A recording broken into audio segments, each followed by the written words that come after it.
Pode ficar à vontade. Então, pessoal, bom dia. Bom dia. Impulsiona, né, cast aqui para a gente refletir um pouco sobre a realidade. E a tríade de hoje é análise corporal e comportamental, as narrativas e também a comunicação, a linguagem, temas que refletem sobre a sociedade. E sem muitas delongas, eu passo a palavra aqui para os entrevistadores de hoje. E aí tá contigo, Fabiano. Olá, bom dia. A gente vai bater um papo legal sobre liderança, comunicação, criatividade. Como você disse, é uma tríade, é uma equipe que trabalha com o digital, com o emocional e com a comunicação, tendo um adendo lá na PNL. Sou Fabiano, sou professor, sou escritor, especialista em copyright, PNL, leitura e escrita criativa, trabalho nessa linha. E aí a gente vai ter um papo legal para a gente entender como que a gente trabalha, como que cada um trabalha e o que a gente oferece de uma maneira ampla, né, para as pessoas. Eu estou aqui também com a Lucy Santos. Ela traz um tema assim muito importante, talvez até antagônico ou talvez polêmico, que é a saúde mental do empresário. Me lembro de uma obra do Oscar Wilde que ele diz: para manter o capital é extremamente exaustivo.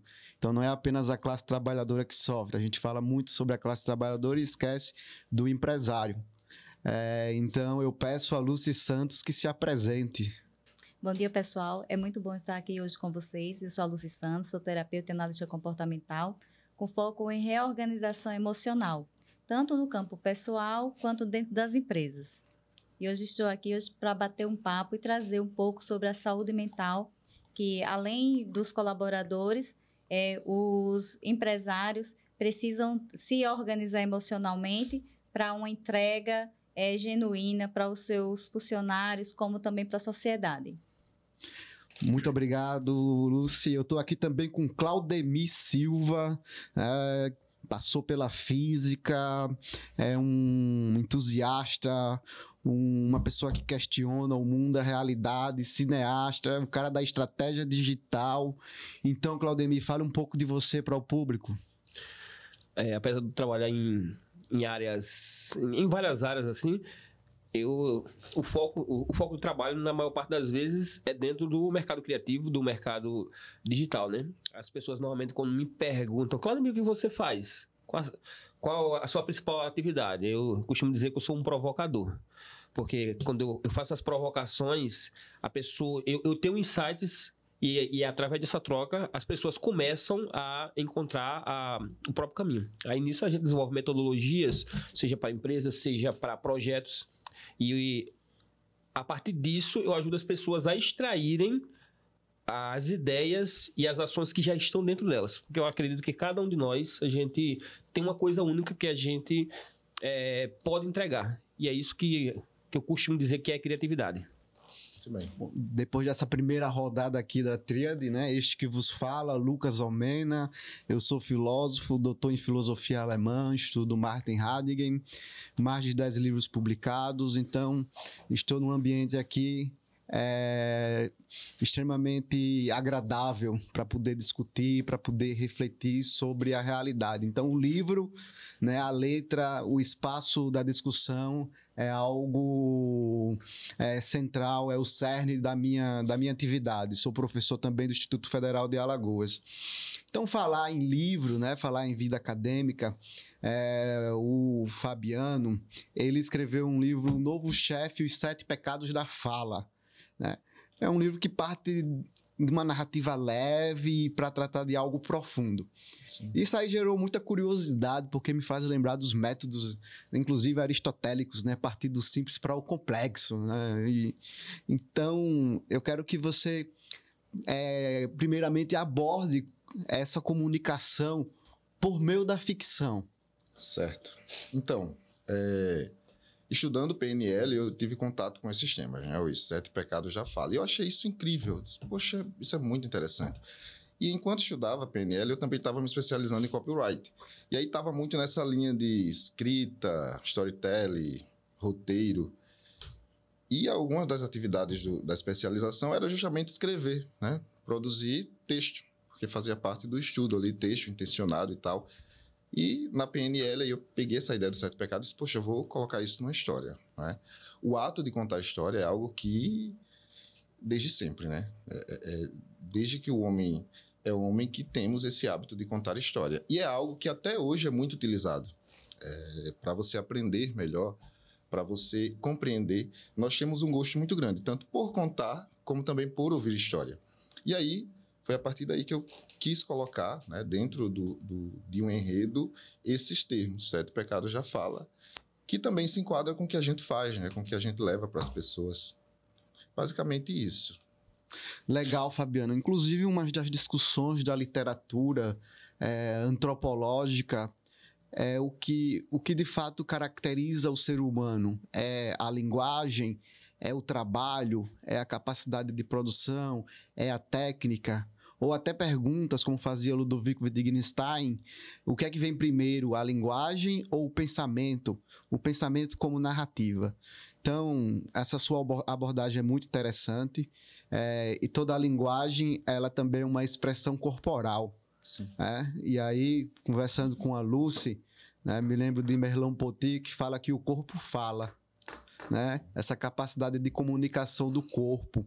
Ela, como uma analista corporal e também do comportamento, ela mesma é empresária, então resolveu, né, trabalha com gestão educacional, ela resolveu então olhar para essa dimensão que é pouco falada, que é a saúde do empresário.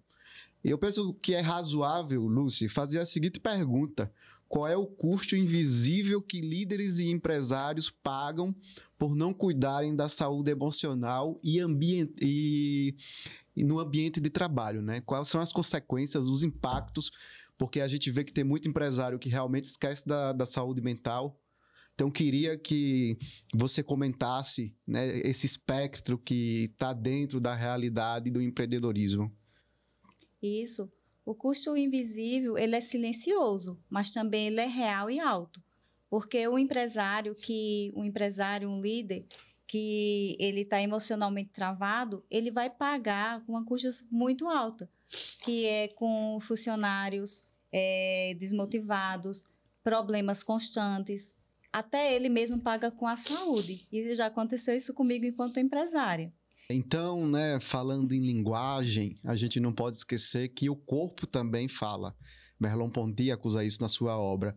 Então, Lucy, quais seriam os impactos dos empresários por não tratar da sua saúde mental? Você usa o termo impacto invisível. Então, comenta aqui conosco qual é a consequência. O custo invisível, ele é silencioso, porém ele é real e também ele é muito alto. Porque o empresário, o líder, quando ele está travado emocionalmente, ele vai pagar com as custas muito altas, que é o funcionário, é o colaborador, que ele não entrega o produto, ele não entrega o serviço, ele está desmotivado e também gerando muitos conflitos internos. Isso acontece também que impacta o empresário e ele entra no adoecimento, porque já foi um caso que já aconteceu comigo enquanto empresária, de entrar no adoecimento, acabando tendo que ficar em casa porque estava doente, e aí prejudica a produção. E eu vejo isso no cenário, dentro das empresas, que é visto como algo, a dor emocional, como se fosse normalizada. E o que acontece com isso? Acontece que o preço do financeiro que é afetado, as relações humanas e também o humano em si. Eu vejo também que o meu trabalho ele vem trazer à tona questões que estão por trás dos sintomas. O que acontece? Culpas mal resolvidas, sobrecarga e também padrões que é de autoanulação, onde o indivíduo ele deixa de brilhar, ele mostra as potencialidades dele porque ele tem medo de ser julgado. Então, o meu papel é ajudar a reorganizar tudo que está dentro dessa empresa, com a verdade, com a presença e também buscando os resultados. Então a Lúcia colocou aqui uma questão importante, né? Por trás de um empresário, assim, por trás do trabalhador, existe um ser humano. Exatamente. E às vezes esse elemento técnico ou até fictício prejudica a saúde do trabalhador e do empresário. Aqui especificamente do empresário. Ou a gente se esquece que o empresário também é trabalhador, né? Muitas vezes o empresário, dentro do imaginário coletivo, é colocado como se fosse um personagem e não somente e não também um ser humano, né? A gente foca muitas vezes no personagem performático, que a gente vê em filmes, em séries, em novelas, e a gente esquece que o que constrói esse personagem é a personalidade humana que está ali por trás, e ela tem uma variedade de conflitos muitas vezes. Sistema, né? É um sistema emocional, tem tomado decisões ali rapidamente, envolve outras pessoas, tem a família, então é um contexto. Como a Lúcia falou, né? Um custo invisível, né? A invisibilidade humana do empresário. A gente tem aí 500 anos de cultura burguesa, né? E essa cultura burguesa colocou uma carga pesada diante do empresário. É claro e evidente que a classe trabalhadora carrega uma carga também pesada. Sim, a gente não tem como dissociar o nosso mundo dessa realidade de cultura burguesa, capitalista, ou seja, a gente vive para proliferar capital e o empresário vive em função do capital. Então isso deve ser um desgaste muito grande. Um dos ramos, assim, Claudemir, que está em alta aí é o digital. Todo mundo fala do digital como nunca antes, e isso é um tema multifacetado, transversal. Então, como você atua na área de marketing digital, você trabalha com produção, você é cineasta, me vem à mente assim, saber qual foi a situação, né, ou a solução criativa mais inesperada que você precisou desenvolver, um desafio real. Né? O que é que te fez entrar nesse mundo e resolver uma situação? Muita gente se pergunta, como é que eu entro no digital? Então, quais foram os problemas assim que lhe desafiou? Eu poderia trazer várias situações aqui. Eu acho que a resposta não é única, né? Até porque, como ser humano, tem várias etapas. Mas, desde criança, assim, eu tive um chamado para essa questão do digital. Eu trabalhei, por exemplo, quando eu tinha cerca de 7, 8 anos, eu vi um minigame. Aquele que vem com Tetris, tem vários jogos.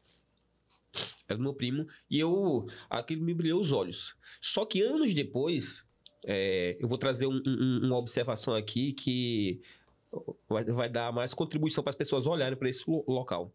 Que é o seguinte, eu vi as pessoas jogando videogame. Só que acontece o seguinte, eu não jogava, não porque eu não estava com dinheiro, assim, mas porque eu tinha medo de eu usar aquilo ali, quebrar. Mas a partir do momento em que eu comecei a jogar com meus amigos, eu vi que não tinha mistério, aquilo ali abriu um leque de possibilidades. Eu disse, cara, isso aqui também é para mim. Eu me senti ali meio que pertencente a esse universo. Anos depois, eu descobri que eu podia ser bom. Eu fiquei bom realmente nessa área, tá entendendo? Aí, quando você fica bom, nada motiva mais do que o progresso. Aí eu comecei a trabalhar, anos depois, fui chamado para trabalhar numa locadora. Eu era uma espécie de consultor de games pra galera, né? Também começava a entender. Enfim, tinha isso tudo. E começou a abrir o meu mundo, que era um lugarzinho eu era um menino do interior com os games que é o universo digital, criativo, narrativo, se abriu. Houve um momento, inclusive, né? Eu acho que uma das formas que me ajudou a olhar para esse mundo assim, com esperança e como possibilidade, foi quando o videogame, a locadora de videogame, né? Ela estava falindo. As pessoas começaram a ter, e para não fechar, a gente não queria levar reclamação. Aí eu comecei a aprender a como consertar joysticks. Comecei a abrir, e com isso, imagina você abrir, sem manual, meio que na prática, um videogame para consertar ele e resolver o problema, isso abre possibilidade. Então, aí eu fui desenvolvendo essa capacidade e uma filosofia ao mesmo tempo, que é a capacidade de se virar. Filosofia é aprender a se virar com o que tem. Só que eu fazia isso aí que meio que é aleatório na época. Eu tô trazendo isso porque muita gente bloqueia nas primeiras coisas, assim, no contato. Não, isso não é para mim, não funciona, isso é pra gente muito inteligente que tem isso. Só que eu cada vez mais, com a democratização do universo digital, eu fui vendo que eu poderia atuar nessa área, mas eu fazia bico. Uma coisa lá. Depois que eu comecei a trabalhar com audiovisual de verdade, e tinha pouca. Mais uma vez, a dificuldade financeira, porque muitas vezes tem custos de alto investimento. Tem gente que não começa a colocar o seu negócio no digital, porque não, eu vou precisar comprar câmera, estruturar, contratar pessoa. Só que o audiovisual ele me ensinou que dá para você fazer coisas interessantes, criativas e com baixo custo. Inclusive, eu começava a ser chamado para projetos porque eu já estava acostumado a trabalhar com orçamentos baixíssimos. Houve uma vez que a gente pegou um desafio de fazer um curta-metragem em 30 dias e a gente só tinha R$300 de orçamento. Aí a gente fez isso, desenvolveu uma estratégia por trás, enfim, foi um pseudodocumentário lá. Esse pseudodocumentário fez sucesso, concorreu com filmes que tinham orçamento de 50, 60, 70 mil, a gente ganhou vários prêmios e abriu network. E mais uma vez as pessoas entraram.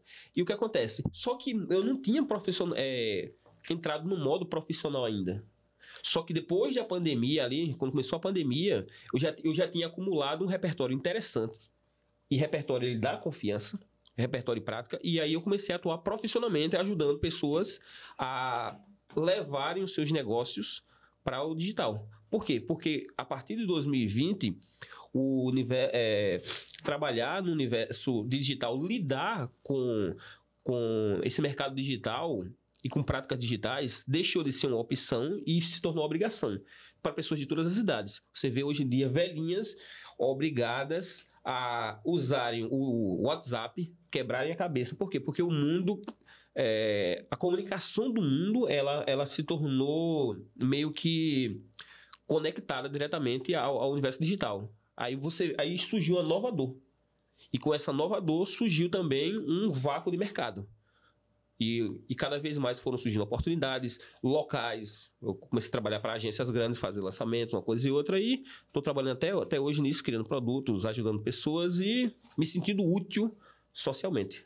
Eu presumo, Claudemir, você falando aí, e aí isso tem uma característica da sua formação, uma parte da sua formação que é a física, lá no Sideros Núncios de Galileu, quando ele vai construir o telescópio, né?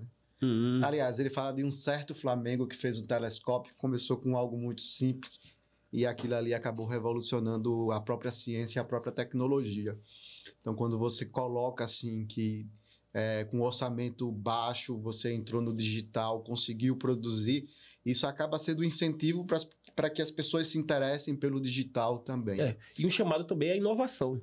Por exemplo, você falou de Galileu, não é que ele precisou criar um telescópio do nada, né? Ele pegou a luneta dos holandeses, que já existia, a galera já estava praticando, e ele juntou e trouxe a inovação juntamente com a necessidade da época. E aí ele conseguiu ver coisas que as pessoas nunca tinham visto antes, documentou isso aí e mudou a partir dessa pequena inovação que outras pessoas poderiam fazer. Ele não era só o Galileu que poderia fazer. Pela necessidade, pela curiosidade, ele aprendeu ele já usava essa filosofia de aprender a se virar com o que tinha.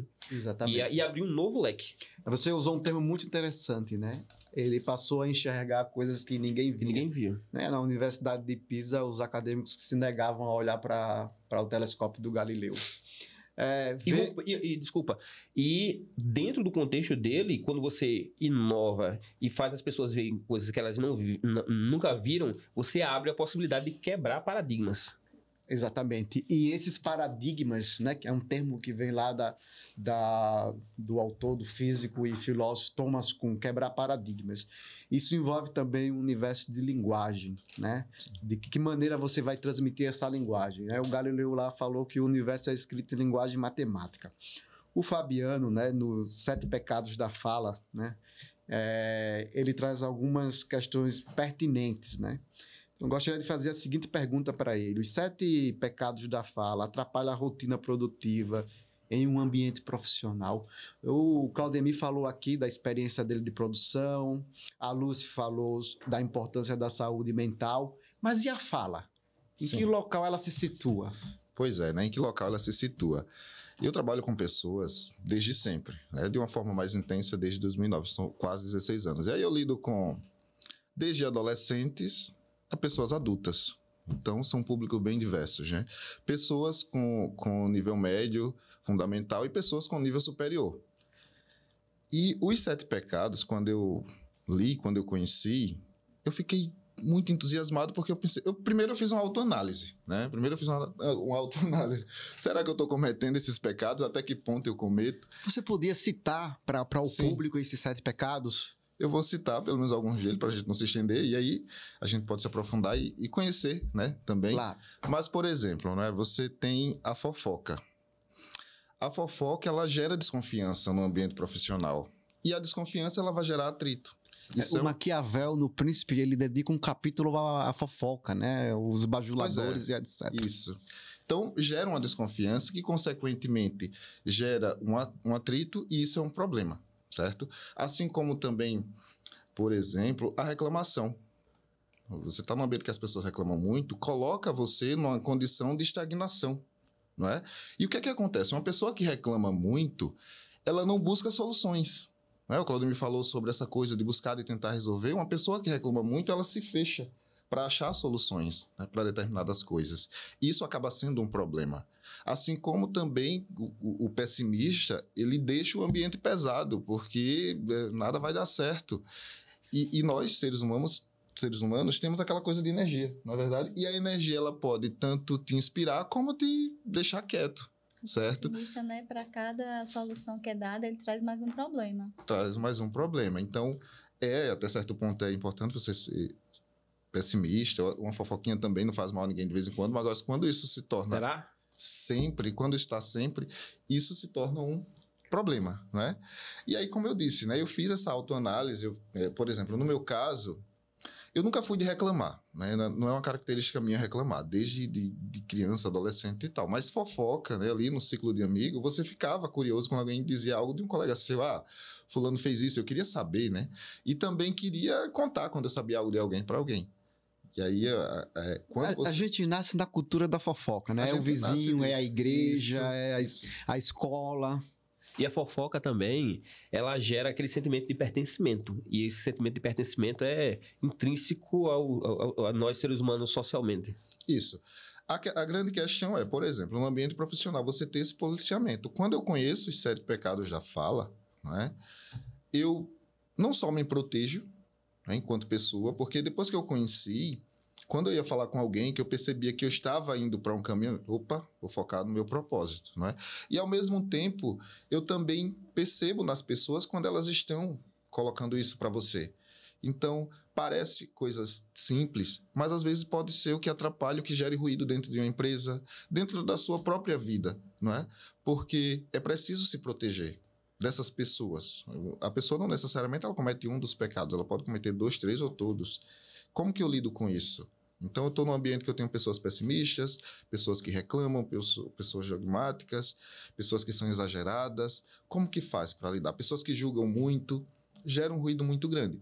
E aí, quando você entende os termos, você ganha um poder de se posicionar melhor. Que é isso que a PNL nos dá. Essa capacidade de ter uma comunicação assertiva, mas também de enxergar características no outro, né? A gente... Provavelmente a Lúcia vai falar daqui a pouco dos perfis comportamentais, ela trabalha com isso, e é por isso que a gente se complementa, isso. Não é?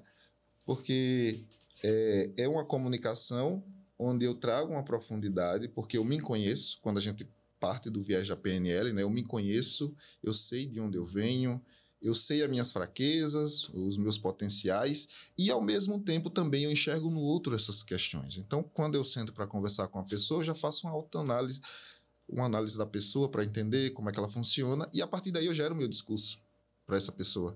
E dá para fazer isso de uma maneira saudável e que vá para que tenha como foco o crescimento, né? Seja de um grupo ou de uma pessoa, ou seu mesmo. É mais ou menos nessa linha. Fabiano, você poderia explicar o que é PNL? Porque talvez o público não conheça o termo. Sim. Programação Neurolinguística. Né? Então, a PNL ela surge como uma forma de replicar o outro. Então, lá no início, quando ela surgiu, as pessoas começaram a olhar para as pessoas de sucesso e entender como é que ela faz sucesso. Vamos mapear isso? Então, a PNL ela traz técnicas. E aí existem vários campos, né? Por exemplo, existe a PNL voltada para terapia. É muito usada.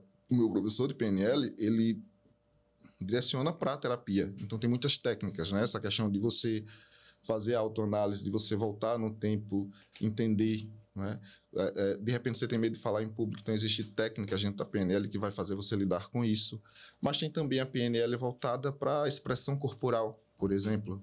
E aí você vai ver estratégia, como que eu me posiciono, como que eu me coloco, como que eu devo transparecer, que trejeito eu posso utilizar. Então, está muito ligado à essência. E, ainda não muito no Brasil, mas existe também a PNL voltada para o espiritual.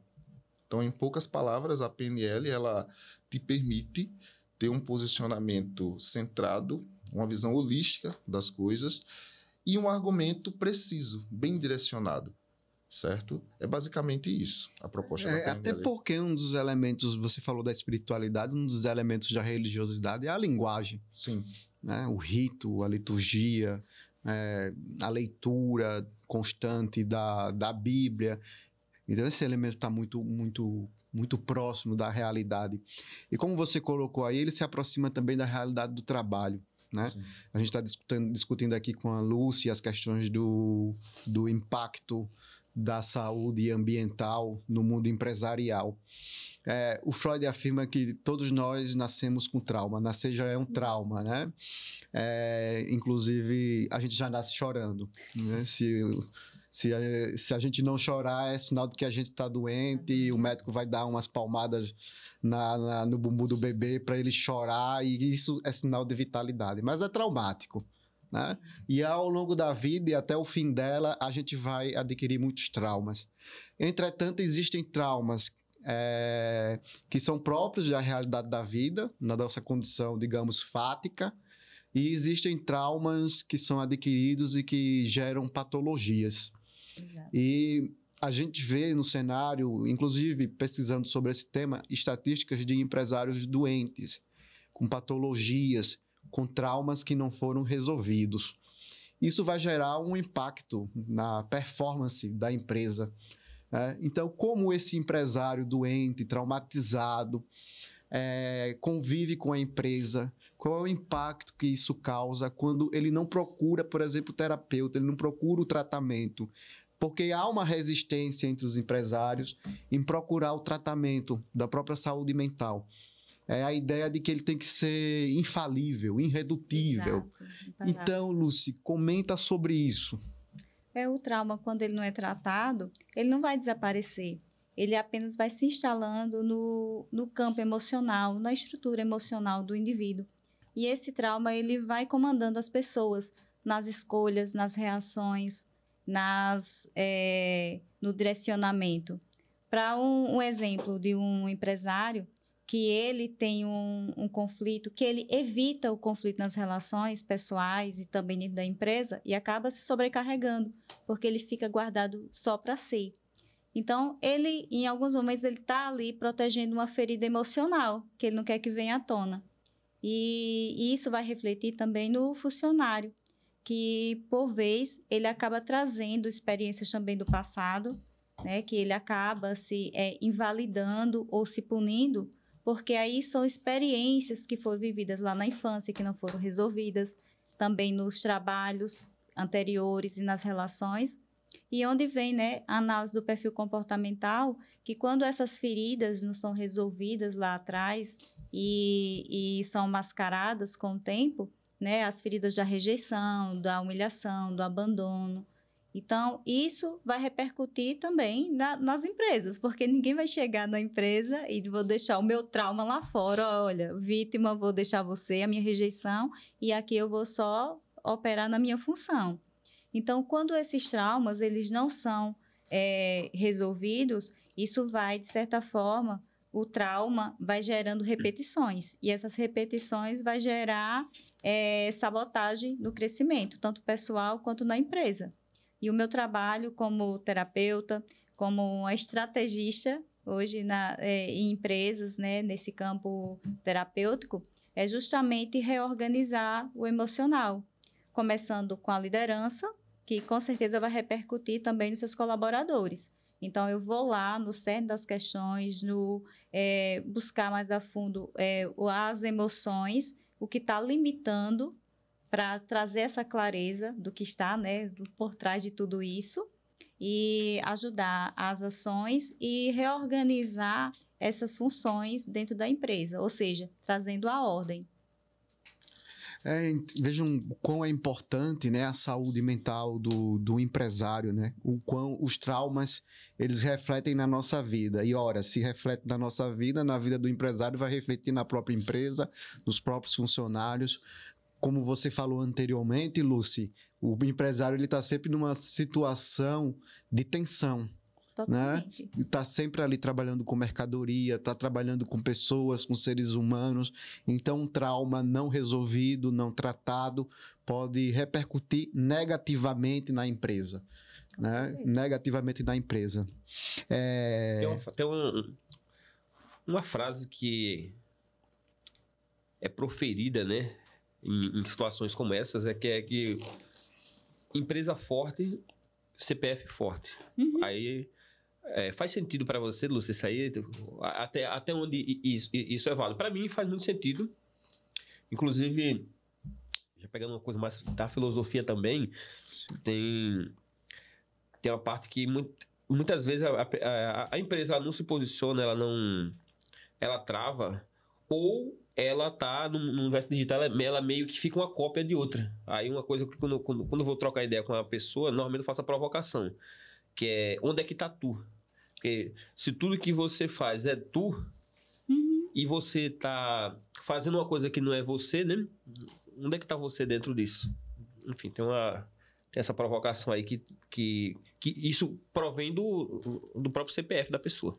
Exatamente. Você tinha feito a pergunta se o CNPJ, mas não existe CNPJ se não tem um CPF. E por que você abre uma empresa? Qual é a intenção que está por trás disso? Eu vejo nos meus atendimentos, assim, os motivos pelos quais eu abro empresa. Geralmente tem uma dependência emocional. Alguém que quer provar alguém, quer se validar, quer ser aceito por um grupo, uma sociedade, quer ter a aprovação de um pai, de uma mãe. Então, em alguns casos, quando você abre um negócio já com a dependência emocional, que você não está fazendo com a sua verdade, porque você quer abrir aquele negócio, porque você quer crescer, porque pelos sonhos, você vai acabar olhando para trás no sentido de para agradar alguém. Ou seja, não tem a sua verdade, não tem a sua presença naquilo que você faz. E a tendência dessa empresa é entrar em adoecimento. E ela vai contratar também, no caso do líder, do empresário, ele também, pela intenção que ele tem dentro dele, ele vai contratar pessoas que também não vão estar comprometidas, vão trazer problemas para que essa empresa futuramente ela venha a morrer. Tem um ponto interessante dentro que você traz aí, que é o seguinte: muita gente não para olhar para esse lugar. Muitas vezes você senta em cadeiras que não foi você que escolheu. Vou dar um exemplo. Digamos que você senta numa cadeira de um cara que tira xerox numa papelaria. Aí você passa 1 ano, 2, 3, 5, 10 anos ali. E você está infeliz, você não sabe por que você está infeliz. Mas muitas vezes você está ali porque você estava sem emprego, alguém disse, tá precisando de um trabalho ali. Aí você sentou na cadeira ali, colocada por outra pessoa, e você não tem a coragem de sair. E aquilo ali começa a fazer parte da sua identidade, né? Você joga para dentro, você diz, eu sou o tirador. E aquilo traz a infelicidade, mas você não sabe, você passa tanto tempo ali, você esquece porque você ficou ali. E você está numa cadeira que muitas vezes você não escolheu. Acontece com empresa também. Muitas vezes você pega a empresa de um pai que está... Você continua o trabalho do seu pai, de herança, e você está ali. Olha, esse assunto dá para aprofundar bastante, essas questões de herança, e principalmente quando se trata nesse nicho empresarial, que é uma pressão muito grande quando é herdado uma empresa, porque a pessoa quer ser melhor, quer superar. Parece que quer superar aquele quem passou. só que aquela pessoa já construiu ali um patrimônio. Então, tem uma carga emocional muito grande de aprovação, de validação, e essas empresas elas acabam não se sustentando. Você vai sublimar a sua identidade com o legado de outra pessoa. Exatamente. O indivíduo já chega doente para administrar a empresa, né? Exatamente. E a pressão Por conta externa. dessa carga, né? Então, essas questões emocionais, dependência emocional, ela acaba sendo a doença da nossa sociedade. Porque a gente está sempre esperando ser aceito, aprovado e validado pelo outro. E a minha verdade, e quem eu sou, e o que eu quero, e onde eu estou, e para onde eu quero ir. Isso aqui é o meu sonho, ou eu estou indo pelo desejo dos outros, a vontade dos outros, ou, principalmente, aquela ideia de que o outro acha que seria bom para mim. Então, às vezes, fica muito no mundo subjetivo das ideias. E acaba deixando de fazer realmente o que você quer. E às vezes, quando o empresário não procura a psicoterapia, ele acaba reduzindo tudo ao medicamento, né? Então, é medicamento para dormir, medicamento para acordar, é hormônio para definir o corpo, porque há uma exigência corporal muito grande também do empresário. Ele tem que atender aquilo que a sociedade estabelece como estética. Então, claro, isso tudo é um peso, né? Então, se ele não faz a psicoterapia, ele corre o risco de ficar na dependência de medicamento, e nós sabemos que o medicamento ele é um tratamento, né? Ele não é algo permanente na vida do indivíduo. Então, se não houver esse acompanhamento do psiquiatra com o terapeuta, o empresário, e eu falo toda a sociedade também, pode entrar numa situação trágica, fática, né, da sua vida. Outra questão, Claudemir, também que está aí presente nas empresas e que também traz um impacto na nossa vida é a inteligência artificial, né? Se fala muito da inteligência artificial. A gente sabe que ela já causa hoje alguns impactos ambientais pela quantidade de água para manter os computadores de inteligência artificial, tanto nos Estados Unidos quanto na China. Você, como uma pessoa que está dentro do mundo digital, que trabalha diretamente com essa reflexão acerca da inteligência artificial e associando a inteligência artificial à saúde mental e também à comunicação, qual é o impacto dessa inteligência artificial no futuro? Eu enxergo a inteligência artificial, assim como muitas outras coisas dentro do mercado digital e agora, né, empresarial, porque a inteligência artificial está entrando em todos os setores, tanto em todos os setores e mercados, né, e também dentro da própria vida das pessoas. Sendo que a inteligência artificial não é uma coisa que surgiu agora. Por exemplo, eu... também porque eu já venho de um ambiente que já mexe com programação, essas coisas, eu já tenho contato com inteligência artificial desde 2015, 2016, a gente fez até algumas outras coisas que na época a gente só chamava de aprendizado de máquina, machine learning, essas coisas, né? Porque inteligência artificial tem um ponto aí que as pessoas não levam em conta, é que o pessoal de TI, eles são muito bons para criar soluções tecnológicas, mas eles são muito ruins para dar nome às coisas. E inteligência artificial, ela não seria o nome mais apropriado. Por quê? E até mesmo o nome machine learning, que é o que está por trás de inteligência artificial. Vou chegar na sua pergunta, mas para isso é porque a máquina não aprende. Porque, no fundo, a inteligência artificial é um conjunto, é um grande banco de dados que vai ter alguns algoritmos ali para extrair as respostas e as soluções. Ou seja, ela não é criativo. Até porque inteligência, intelecto, consciência, conhecimento é algo genuinamente humano. Humano é aqui. E para você falar inteligência, você tem que definir o que é inteligência. Para falar de consciência, você tem que definir consciência. A gente... E o próprio artificial, exato. Então, ela não é inteligente, porque ela não é inteligente ainda. O buraco seria muito embaixo, só para definir o que é inteligência aí dentro desse contexto. E ela precisa de um ser humano por trás. Só que o marketing muito pega, né? Daquela ideia. A gente foi construindo esse imaginário de máquinas inteligentes, a gente acredita, e é do interesse de muitas pessoas que estão por trás, empresários, investidores, propagar essa ideia de que a inteligência artificial ela é mais do que ela realmente é. As pessoas falam, no futuro vai rolar isso aqui, ela está fazendo isso aí, soluções, só que a gente tem muito problema.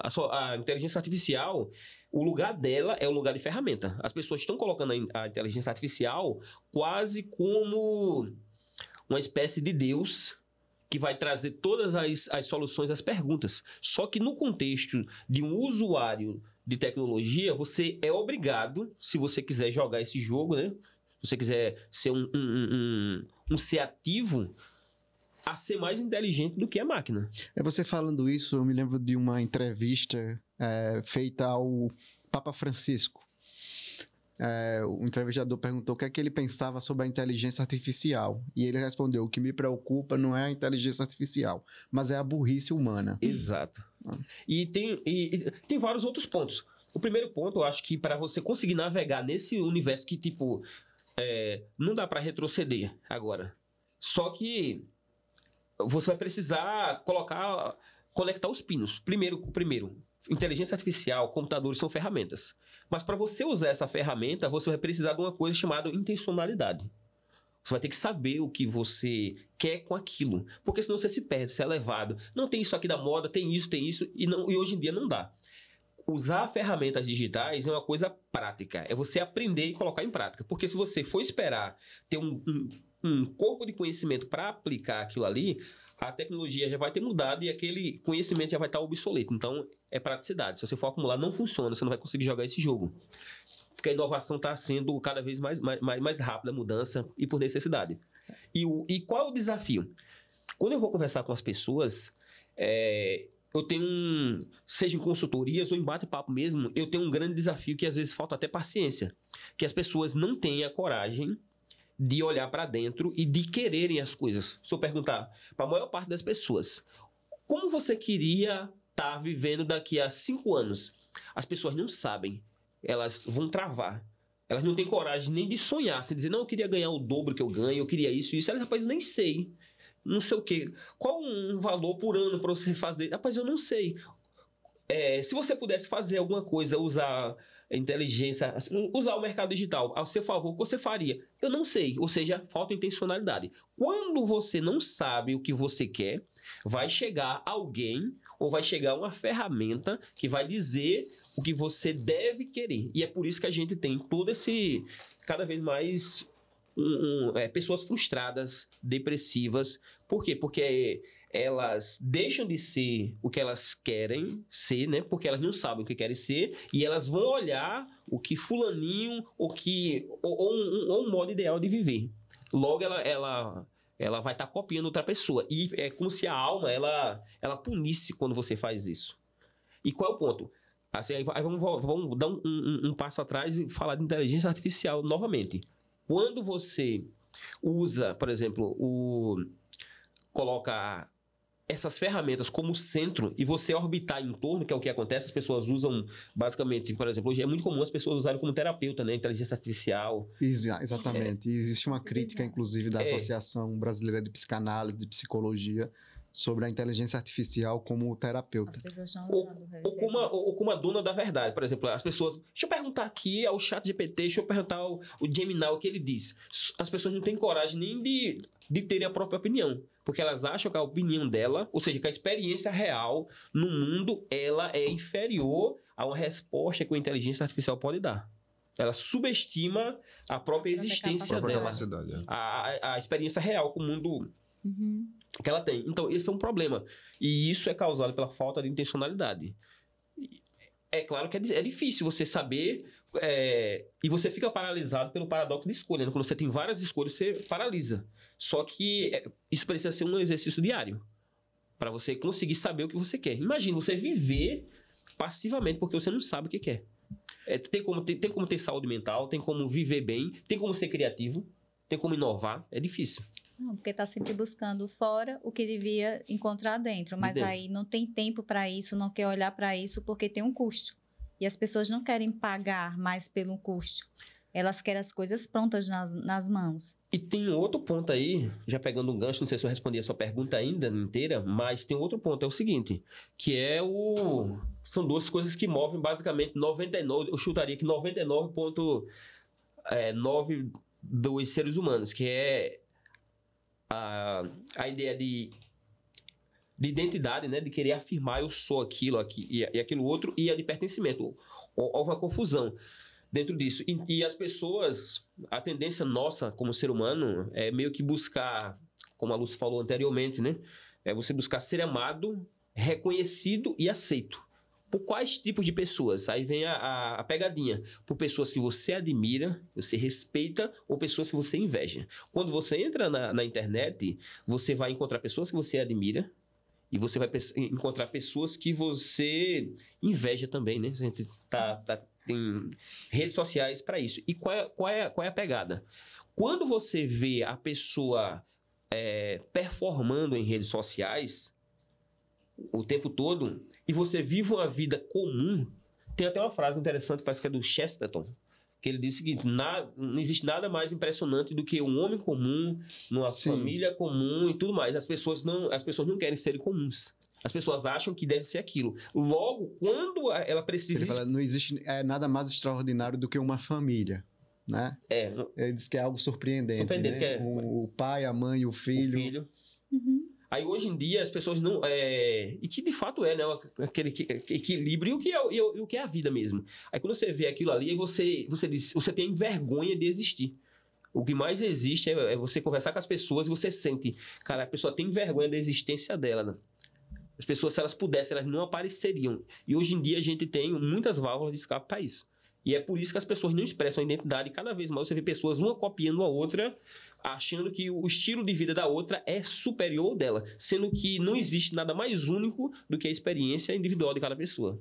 E para você lidar com inteligência artificial, com essas novas tecnologias, você vai ter que ter coragem de abraçar a sua biografia. Se você não tiver coragem de abraçar a sua biografia, a sua história, que é a única coisa que é única, inclusive, que eu posso, por exemplo, do Lucas, eu posso copiar o estilo de falar do Lucas, eu posso copiar as roupas que o Lucas veste, todo o conhecimento que você dele. vai ficar um cara bem bonito. Viu? Menos o quê? Eu não consigo copiar a história do Lucas, a história do Fabiano, a história da Lúcia. E a gente é levado, né? A gente é alienado a ter vergonha da própria história. Entende? Sendo que é a única coisa única do universo. Enfim. Claudemir, teve uma coisa que você falou, né? Sobre o objetivo das pessoas nos próximos 5 anos. Esse desinteresse da vida, essa crise da identidade, ou até crise dos afetos. Jean-François Léopard, né? Ele lança essa ideia como um pensamento pós-moderno quando ele afirma que nós recusamos narrativas longas. Ou seja, tudo tem que ser muito rápido e depressa. Que nós vivemos em uma sociedade pós-moderna, Jean-François Léopard coloca isso, que se recusa a narrativas longas. O Bauman, sociólogo polonês, ele usa a metáfora do bloco de gelo. O bloco de gelo está derretendo, está todo mundo correndo de um lado para o outro, de modo que você pergunta qual é o objetivo da vida daquela pessoa, ela não sabe responder. Né? A gente vive uma crise dos afetos, a gente vive uma crise da verdade, a gente está imerso nesse mundo relativista. Ele colocou aqui a ideia da intencionalidade, um conceito próprio dele, mas eu sei que você, Fabiano, criou um movimento, né? Você pensa uma ideia de resgate da leitura que requer tempo, portanto não é assim tão rápido, não é a verdade em 20 minutos, que é a leitura e escrita criativa. Sim. Que tem como objetivo você fazer a leitura e colocar isso na prática, colocar isso em ação. Então, eu quero que você fale sobre essa sua proposta, porque, ao que me parece, ela é uma alternativa para nos afastar desse mundo acelerado em que a gente não consegue passar muito tempo vendo ou lendo alguma coisa. Às vezes a gente vai ver um filme e passa mais tempo escolhendo o filme do que vendo o filme. A gente recorre à inteligência artificial. Então, como trazer a leitura criativa? Então, eu tenho um apreço pelo ato de ler, né? Isso é desde a infância. E como eu venho de uma realidade bem humilde, bem complexa, a leitura foi o que foi suporte para mim, né? Então, a leitura, você aprende sobre psicologia, sobre comunicação, sobre literatura, sobre vários aspectos. A leitura te dá um poder fora de série, né?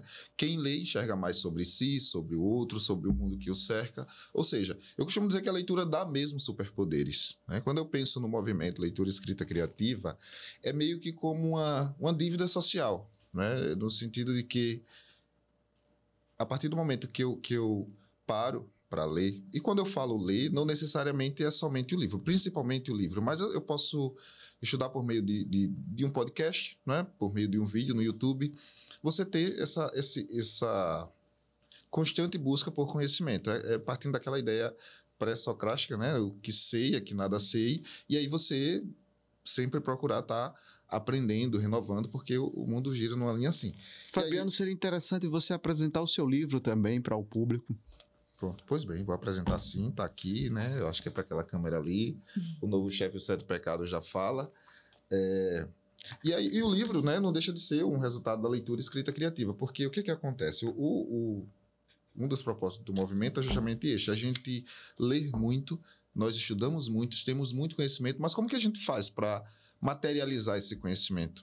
E o livro, né, foi uma forma de pegar o que eu estava estudando e transformar em algo concreto. E aí é uma estratégia, né? Leitura escrita criativa por isso, porque você vai utilizar o seu conhecimento para materializar algo. Então, por exemplo, nós juntamos os nossos conhecimentos para criar o Impulsiona Mais treinamento. Assim como o seu conhecimento está sendo usado para criar esse podcast. É você materializar, não necessariamente por meio de um livro, mas pode ser um empreendimento, né? Uma ideia, palestras, enfim. Fazer uso do seu conhecimento, certo? E só para finalizar, né, ainda no campo da PNL, eu vi tanto a Lúcia quanto o Claudemir falando sobre essa questão de você voltar à sua essência, né? Então, a PNL ela tem os princípios da comunicação, os pilares da comunicação, que são 4, né? A honestidade, você tem que ter verdade no que você diz, né? O amor, eu preciso ter amor ao próximo, eu preciso ter respeito pelo outro. A integridade, eu preciso ter verdade naquilo que eu falo, eu preciso ter palavra, né? Eu não posso dizer uma coisa aqui e depois dizer outra, certo? E a gente tem também a autenticidade, certo? E a autenticidade, ela está muito ligada a você fazer esse caminho de volta. Quem você foi na infância, certo? Então, quando você pensa na comunicação com base na PNL, você faz esse caminho de volta. Quem eu sou, de onde eu vim, como era, o que era que eu fazia na minha infância. Eu fiz um momento como esse e eu descobri que eu tinha uma capacidade muito grande de gerenciar, né? Eu lembro que quando eu era criança ainda, pré-adolescente, eu tive a ideia de fazer um piquenique. Como eu sou do sítio, a gente fez um piquenique no riacho que tinha próximo. E várias outras coisas que eu vendia pastel, por exemplo, enfim.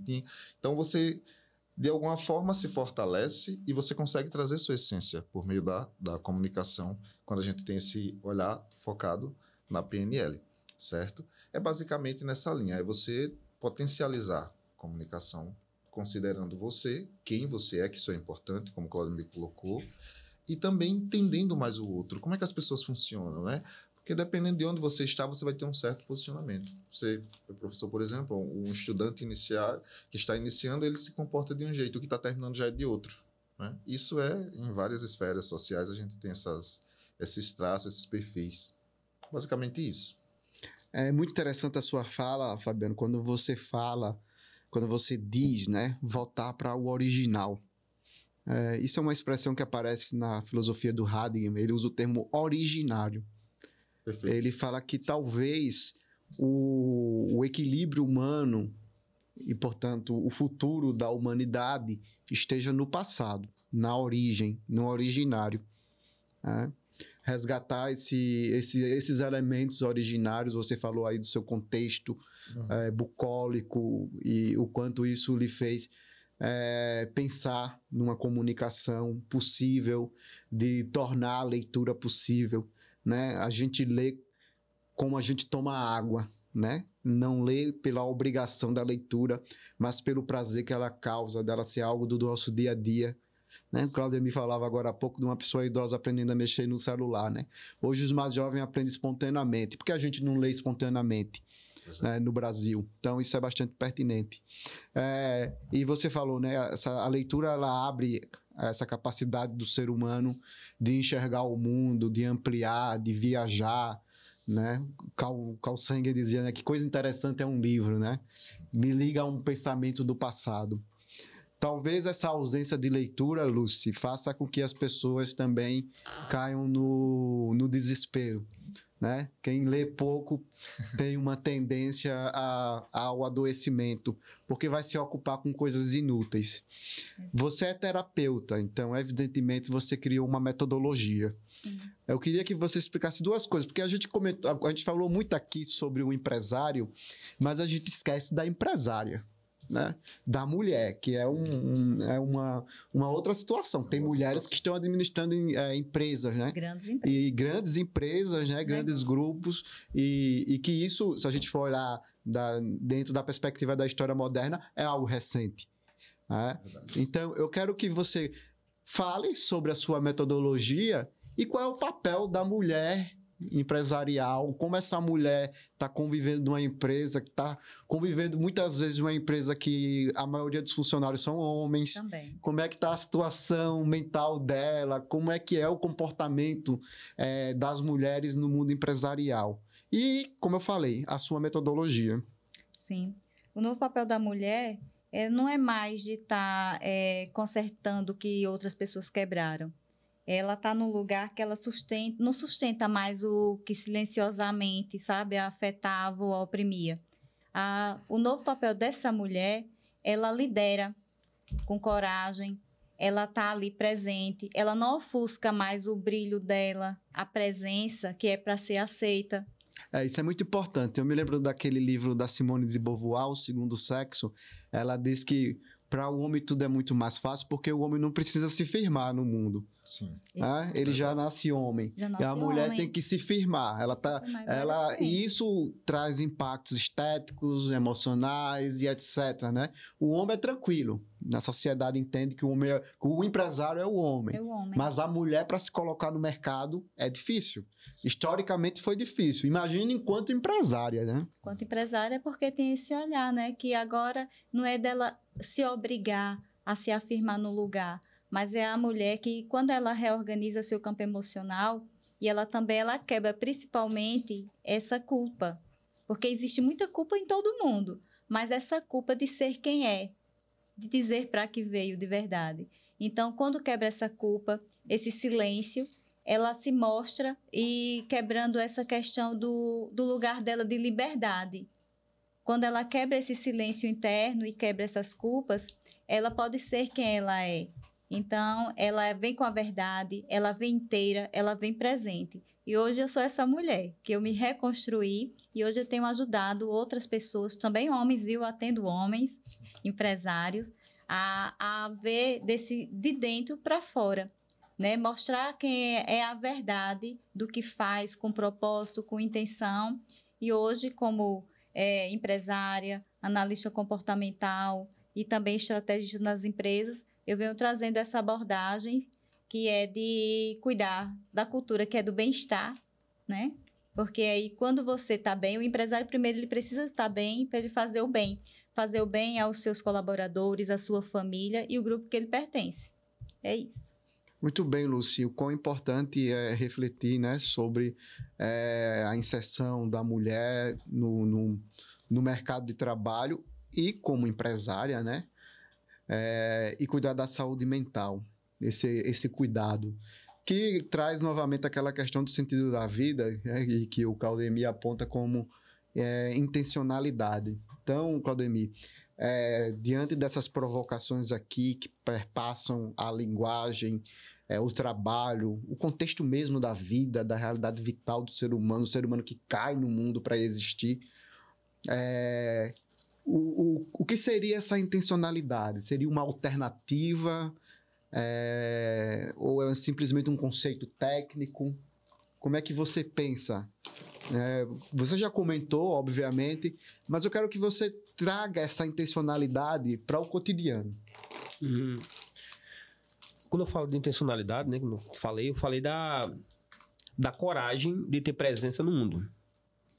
quando você tem coragem de ter presença no mundo, de trazer as suas ideias para o mundo, de se posicionar na vida como ser humano, inclusive como ser humano único, que tem uma história única, que pode trazer coisas únicas para o mundo, você tem a possibilidade de inovar.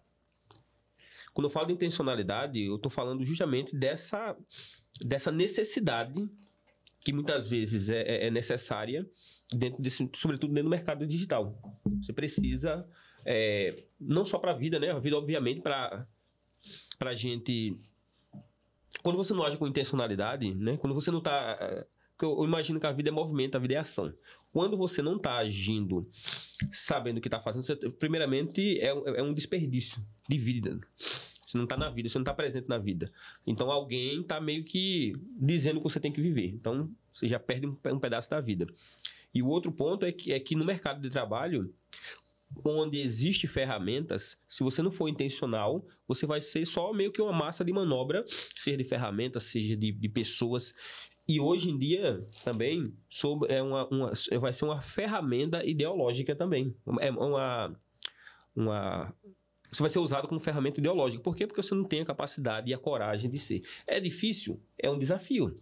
Porque a gente é trabalhado, né? Existe uma construção desde cedo para a gente meio que não ser intencional. Por exemplo... vou trazer um exemplo claro aí pra gente começar prático, na realidade, pra gente começar a entender. Eu, quando era criança, quando eu queria fazer alguma coisa ousada, os agentes ali ao meu redor, eles faziam, oxe, e quer se amostrar, quer se exibir, quando, por exemplo, hoje em dia tá rolando meio que um cancelamento a pessoas que vão fazer viagens ou passeios que envolve esportes radicais, por exemplo, vulcão, balão, essas coisas. Aí você vê nos comentários as pessoas dizendo, pra que isso? E eu vou colocar minha vida em perigo pra isso. Inclusive, eu tava comentando com um amigo meu que quando eu olhava o perfil dessas pessoas, a vida dessas pessoas era ultra medíocre, era como se a pessoa não vivesse, e claramente ela não vivia com intencionalidade. Aí eu comentava pra ele, a pessoa já morreu e ela não sabe, e ela tá protegendo uma vida que basicamente ela não tem mais. As pessoas geralmente há pessoas que dizem que tem medo de morrer, e eu contesto, eu digo, não, você não tem medo de morrer, você tem medo de viver. De viver. E é justamente isso, né? As pessoas que apontam os outros porque estão vivendo, estão tendo uma experiência porque elas não têm coragem. Até porque, Lúcia, as pessoas dizem assim, a gente só vive uma vez. Não, a gente só morre uma vez, a gente vive todos os dias. Né? Exatamente. E a gente morre também, né? A gente tá morrendo o tempo todo. Eu já morri várias vezes na vida e me transformei em outra pessoa, em outras versões. Enfim, aí tem esse ponto. A intencionalidade é justamente você se colocar na vida. E se colocar principalmente no presente. Porque a gente falou de olhar para o passado para encontrar a sua essência, mas a depender do paradigma que você resolva adotar, a vida só existe no presente. No presente. Passado... Futuro são só projeções de sua mente. Então, e quando você está na vida, e quando você está no presente, você está se conectando com o que é eterno. E para você fazer isso aí, você precisa de intencionalidade também. Viver precisa de intencionalidade. É necessário ter intencionalidade. É a forma com que eu enxergo. É engraçado você falando que o tempo é agora, né? O Harding disse que a gente só existe no tempo. Eu me lembro do Santo Agostinho, o livro 11 das Confissões, quando ele afirma que o único tempo possível é o presente. O passado já passou, não existe mais, o futuro é só uma expectativa e a gente tem que viver então esse momento, essa intencionalidade, como você colocou. Agora, né, o nosso podcast, Impulsiona Cast, está indo para a última rodada. E nessa última rodada, a minha provocação não é uma pergunta. Eu vou deixar que cada um se expresse de maneira espontânea, fale sobre o seu trabalho, sobre a importância, enfim. Fiquem à vontade, agora é com vocês. Certo, obrigado, Lucas. Parabéns pela desenvoltura. Isso é fenomenal. Um argumento... Eu entendo o argumento que eu trabalho com língua portuguesa, então a maneira como você transforma o enredo ao vivo e a cores é super interessante. Parabéns. Obrigado. Então, eu começo? Sim. Quero ter a palavra. Não estava preparado para isso, mas enfim, vamos lá.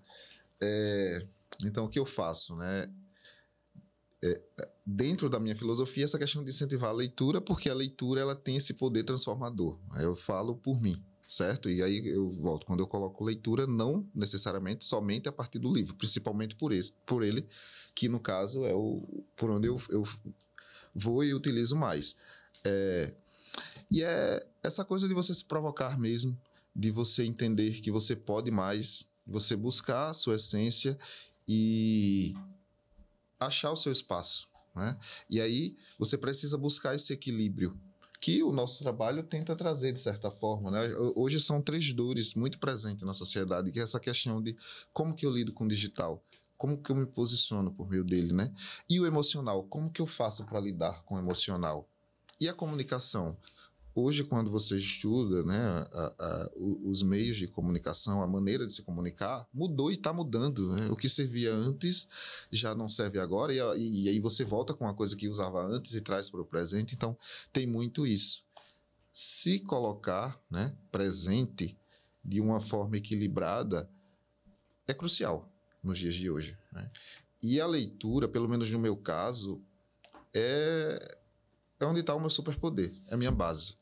E as pessoas deviam experimentar, né? Começa lendo aquilo que você gosta, depois você vai ampliando, estuda, faz um curso, faz um treinamento, vê um vídeo mais educativo, né? Filosofia, por exemplo. Filosofia é algo extraordinário na vida do ser humano, né? A gente passa a se posicionar, a entender por que certas coisas acontecem, como fazer para lidar com essa circunstância. Então, eu sou uma pessoa que incentiva a leitura, né? Tem esse movimento leitura e escrita criativa para que também não basta só ler, sem uma ação. Então, o conhecimento ele não é para ficar guardado, né? A gente precisa propagar. E estamos aí, né? Aprendendo, crescendo, empreendendo, mostrando novas possibilidades para as pessoas e ajudando, né? Nesse processo de encontro de você com você mesmo. Basicamente isso. E, Fabiano, como é que você desenvolve assim o seu trabalho? Como é que o público tem acesso a você? Você gostaria de deixar alguma referência? Então, a gente já tem alguns cursos, né? Que o contato direto é por meio da rede social, por meio do meu contato. E aí a gente já tem alguns cursos na Hotmart. Estamos preparando outro, inclusive. Livros, são 3 livros, 2 eu fiz com parceiros meus.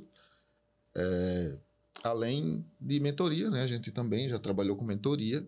A gente faz mentoria, a gente faz palestra, a gente desenvolve palestra, por exemplo, para empresas, para escolas. Recentemente a gente fez para um público que foi um público bem desafiador, não é, Claudemir? Estávamos eu e o Claudemir e eu, que tinha crianças, pais das crianças e profissionais, né? Então, como levar algo para esse... Todos num lugar só, né? Todos num lugar só, e foi muito bom. A gente conseguiu fazer o discurso certo, que caso eles ficaram super empolgados, desde as crianças, as pessoas idosas e os professores também, obviamente, dentro desse campo, né, da comunicação. O que não podia ser diferente, né? Um tratando sobre a linguagem, um tratando sobre tecnologia e um tratando sobre a mente humana, né? Então, essa capacidade de atrair as pessoas, de atrair o público, independente da idade, faz com que essa tríade aqui desenvolva um trabalho muito interessante, né? Exatamente. Então, a ideia é essa. As pessoas com as quais a gente lida, a gente vê esse medo da comunicação ou do digital. E aí, quando ela passa por esse processo, ela entende, poxa, não é como eu pensava, né? Por exemplo, as ferramentas. Existem várias ferramentas, mas eu, enquanto professor, por exemplo, eu não preciso usar todas as ferramentas, todas as IAs que existem, né? Tem umas que se adequam para mim. E aí ter esse olhar é importante, né? Por que eu tenho medo de falar em público? Por que eu não consigo me expressar? Quando você vai ver, né? Tem pessoas que têm medo de se expressar porque ela tem medo de errar a pronúncia das palavras, né? Já vi pessoas que têm medo de errar a pronúncia. E aí... Eu fico imaginando, inclusive, você falando sobre isso, até a questão pedagógica. Imagina aquele aluno que tira 10 em língua portuguesa, mas ele é tão tímido que não consegue falar na sala de aula, né? Então, a fala não se desenvolve. A fala não se desenvolve. Então, como que lida com isso, né? A gente trabalha nessa linha, né? De mostrar esses horizontes para as pessoas. Certo? Ok, e você, Lucy, coloque um pouco sobre o seu trabalho, onde as pessoas lhe encontram, sobre você que é terapeuta, empresária. A palavra está contigo. Obrigada. O meu papel é ter uma escuta ativa. E, através dessa escuta, eu identifico o caos e ajudo a reorganizar. tanto o campo emocional individual, quanto dentro da empresa. Então, eu uso a análise do perfil comportamental para fazer recrutamento e seleção. Eu consigo identificar, olhando para a pessoa, como é que a pessoa pensa, sente e age, e qual o papel que ela desempenha melhor com a habilidade natural dela, já dentro da configuração, e em que função ela mais se destaca, e como ela pode se aprimorar dentro da empresa. Consigo também, através de uma conversa, identificar algumas dependências emocionais e que vão levar aos traumas e impeditivos para que o crescimento pessoal e também dentro da empresa. E estou com o Fabiano e com o Claudemir, a gente não impulsiona mais, entregando esse trabalho riquíssimo, né, através de palestras, também de curso e da formação. E o meu papel como terapeuta, faço atendimento também aqui em Arapiraca, no Metropolitan, atendimento pessoal e também dentro das empresas. E o objetivo é trazer a verdade, a essência das pessoas, configurando uma identidade que é quem a pessoa precisa ser. E ela operando e atuando no lugar dela, que ela venha brilhar, que ela mostre realmente quem ela é. Deixa eu só fazer um adendo. Claro, fique à vontade. Quando eu conheci a Lúcia, foi num evento, né? E ela estava de um lado, né? Era um auditório grande, ela estava de um lado e eu do outro. E a gente não se falou durante o evento, a gente saiu para comer, todo mundo junto, voltou, foi o dia todo, né? Foi. E eu não falei com ela. Só no final, as pessoas se despedindo, ela chegou para mim, a gente se cumprimentando, né? Ela falou para mim, olha, você é assim, assim, assim. Eu disse, poxa, eu tô com um espelho aqui, caramba. Como é que pode essa mulher saber tanto sobre mim, sem eu nunca falei com ela? Será que ela só olhando para mim? E isso já aconteceu em muitos lugares, né? A gente já participou de eventos que as pessoas terminam e dizem, meu Deus, essa mulher é uma bruxa. Como é que ela sabe tanto? Como é que ela conhece tanto? Perspicaz, né? E é uma coisa que ela traz que são os traços de caráter, né? Cada um tem um traço e ela consegue enxergar isso. Pode ter certeza que ela já mapeou você, o rapaz aqui, dos bastidores, eu, Claudemir. Já fiz do Jean. E isso é extraordinário, né? Você conhecer o outro e se conhecer, né? Inclusive, é a área dela, né? É a área dela. A área dela usar o corpo, né? Encontrar padrões, né? Encontrar padrões, né? E eu aprendi muito com ela sobre mim e também enxergar isso nas pessoas, né? Só agrega. Exatamente. Muito bom. Extraordinário. E contribuir, levar isso, buscando olhar para o outro sem um julgamento. Então, o olhar terapêutico. O olhar terapêutico, que é olhar sem um julgamento. E ter essa escuta de ouvir, de ajudar a encaminhar, direcionar, trazendo a clareza, que é a parte principal, e dando os comandos já para a pessoa agir. Então, também de uma forma estratégica. Desculpa, eu não posso deixar passar isso, é rapidinho, mas essa questão do não julgamento, né? Porque às vezes no ambiente profissional, as pessoas olham para as outras, a gente pensando em certo pecado, o fofoqueiro, o maledicente, mas você esquece de que cada pessoa tem sua verdade, né? Eu lido com pessoas, então o que me levou a estudar PNL foi justamente para conhecer pessoas. Como eu lido com um público que vai desde adolescente a adulto, idoso, pessoas com nível médio, com nível superior, ou eu aprendo ou eu fico doente.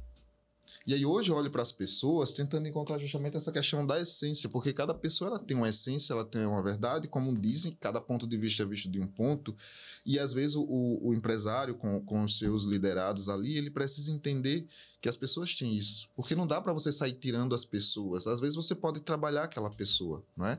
E é isso que esse trabalho faz. Fazer alinhamento. Você enxergar o outro com as fraquezas, mas também ver os pontos fortes, porque as pessoas têm ponto forte, né? Às vezes na leitura de um livro como esse você já muda a sua vida, muda a sua maneira de perceber e de se comportar. E é muito bom esse livro. Não é? Muito. E não Fica necessariamente aí a indicação do livro. Exatamente. Aí do Fabiano. A pessoa vai se identificar várias pessoas, assim, ó. É verdade. Os fofoqueiros, né? Os pessimistas e aqueles mais ativos. Então, é uma leitura muito boa. Ah, legal. E acessível, né? E exatamente. Eu recomendo para quem nunca leu um livro, esse ser o primeiro livro. Isso, vai ser muito bom. Show de bola. Inclusive, eu tenho que ler o livro, né? Eu vou prometer para você. Claudemir, de maneira espontânea, fale sobre o seu trabalho, sobre você.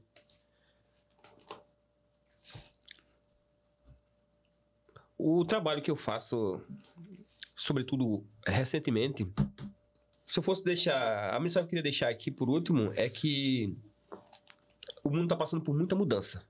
E não só mudança tecnológica, né? A tecnologia, ela muda o comportamento das pessoas. E a consequência, o efeito colateral disso é que as pessoas estão muito ansiosas. Ansiosas com o futuro, ansiosas com as próprias vidas, ansiosas com o trabalho, enfim. Ansiosas com o próprio existir. E para combater essa ansiosidade, eu acho que é necessário as pessoas buscarem cada vez mais entusiasmo. Quando eu for normalmente atender uma pessoa, uma empresa, o grande desafio é fazer as pessoas se localizarem, né, no caos. Muitas vezes a gente procura uma solução externa. Não, é isso, aquilo ali vai resolver, tal. Só que eu gosto de pensar o que eu chamo, né, próprio assim, na minha própria metodologia, vetor de potencial. E normalmente um vetor você vai construir ele tendo um ponto A, um ponto B, né? Um ponto de partida, um ponto de chegada, e vai ter um escalar aí no meio, que você vai ter o seu potencial aí.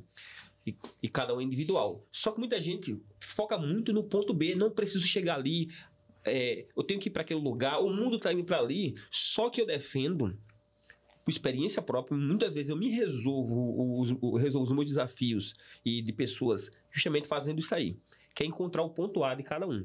Qual o ponto A do Fabiano, o ponto A da Luz, o ponto A do Lucas? Quando você tem um ponto A, fica muito mais fácil você saber a distância para esse ponto B. Aí, a partir disso, eu vou entregar ferramentas para as pessoas, elas se deslocarem desse ponto A que elas estão, que muitas vezes as pessoas não sabem qual o ponto da vida que elas estão, o que ela é capaz de fazer, suas potencialidades, o que dá para fazer hoje, amanhã, depois. E eu vou entregar as ferramentas, seja por consultorias, treinamentos, ou cursos, enfim, ou a gente vai entregar isso junto, a depender do contexto, para as pessoas chegarem no ponto B de forma mais saudável, ou de forma mais rápida, ou sem se quebrar no caminho. Então, eu acho que é isso. Então, o conselho que eu daria para você é: busque encontrar qual é o seu ponto A. E muitas vezes só você vai poder dar esse primeiro passo. Perfeito. É interessante aqui, né, no Impulsiona Cast, que os entrevistados, eles não apontaram aquela ideia da autoajuda. 10 regras para ser feliz, 10 regras para curar um empresário que está doente, o homem mais rico da Babilônia. Não, todos foram numa dimensão da própria existência, da própria realidade da vida, sem ficção, a vida como ela deve ser enfrentada. Convergiram para uma ideia de originalidade, do homem original, cada qual na sua fala, na sua área. O Fabiano na comunicação, na leitura espontânea, a Lucy na terapia, nessa terapia que tem uma metodologia também de analisar cada pessoa humana. Então, não é simplesmente um método de livro de autoajuda, que no fim das contas só ajuda quem escreveu, né? Que não cabe Augusto Cury, nem etc. Né? Esses de sucesso, né? Ela também falou da questão empresarial, e você não vai ficar rico lendo O Homem Mais Rico da Babilônia ou qualquer literatura equivalente a essa. E o Claudemir falando de um conceito, né? Ele trouxe o conceito da intencionalidade. Mesmo ele trabalhando com programação, trabalhando com tecnologia, na fala dele fica muito claro o reconhecimento da existência do ser humano. Então foi um bate-papo aqui muito agradável, fico muito feliz em tê-los nesse momento e espero em outros momentos conversar mais, inclusive sobre esse tema, ou de maneira separada ou juntas. Então foi bem legal, foi uma provocação, e essa provocação deve continuar.